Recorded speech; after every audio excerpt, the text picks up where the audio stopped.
পূর্ব মেদিনীপুরের রামনগরে আক্রান্ত বিজেপি নেতা, পঞ্চায়েত সমিতির বিরোধী দলনেতাকে মারধরের অভিযোগ।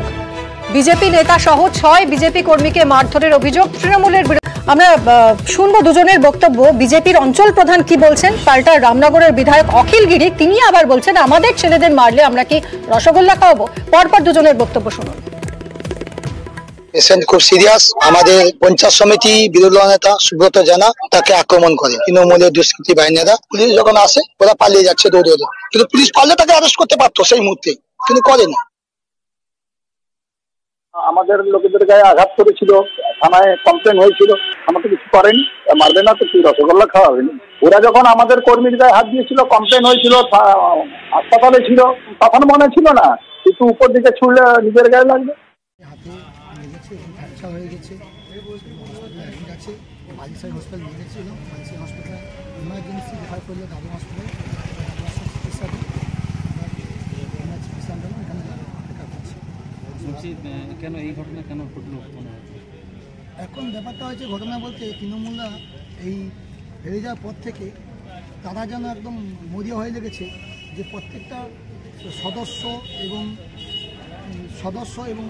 সদস্যরা তাদের বিরুদ্ধে লেগে গেছে। তাদেরকে আক্রান্ত, কোথায় একটা কিছু বলা, টন্টিং করা, এইভাবে কন্টিনিউ লেগে গেছে। ওরা অতর্কিত। এবং এখানে আমি বলবো রামনগর থানায় পুলিশের অপদার্থ, রামনগর থানায় পুলিশের অপদার্থ।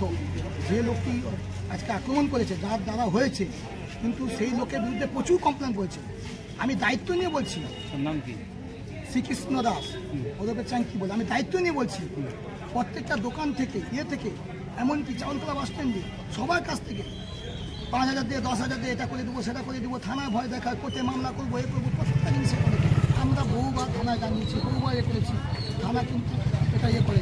তবে আজকে আমাদের প্রশাসন, আমি নিজেই প্রশাসনে খবর দিয়েছিলাম যখন গণ্ডগোলটা হয়। আমি অফিসেই ছিলাম, আমি ছিলাম না, কিন্তু আমি প্রশাসনকে খবর দিলাম যে রোড জাম হয়ে গেছে। সবাই এসে পাবলিক হয়ে গেলো যে রোড জাম হয়ে গেছে। আমি নিজে এসে প্রশাসনকে আমি তারা ফোন করলাম, আমি নিজেই ফোন করলাম। ফোন করার পর যখন দেখি আসে, ওরা পালিয়ে যাচ্ছে দৌড়িয়ে। কিন্তু পুলিশ পারলে তাকে অ্যারেস্ট করতে পারতো সেই মুহূর্তে, কিন্তু করে। এখন এই অবস্থায় এখন আমাদের এখন আমাদের এখানে আছে একদম বালিশ হসপিটালে 5-6 জন ট্রিটমেন্ট আছে।